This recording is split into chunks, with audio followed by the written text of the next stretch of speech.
අපි බීච් එකේ පහළට බහැලා බලමු කොහොමද කියලා.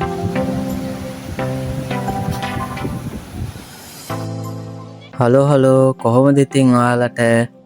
අපි අද යනවා දික්වැල්ල ටවුන් එකට.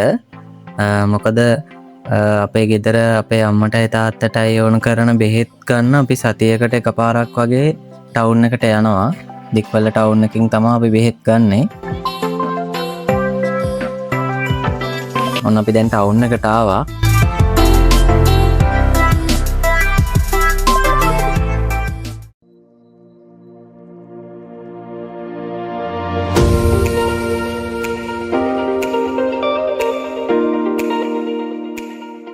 හලෝ කොහොමද ඉතින්? අපි අද ආවා දික්වැල්ල බීච් එකට. ටවුන් එකට ආව ගමන් තමයි ආවේ. අද බීච් එකේ ගොඩක් සෙනග නම් ඉන්නවා ටිකක් හවස නිසා. අපි බීච් එකේ පහළට බහැලා බලමු කොහොමද කියලා.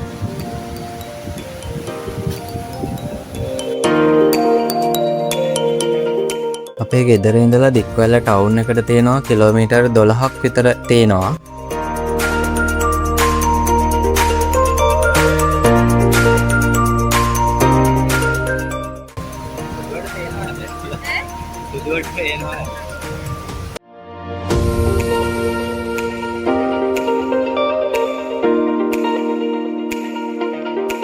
අද බීච් එකට ආවට පස්සේ ලස්සන බලු කුක්කෙකුත් අපිට හම්බුණා ඉතින්.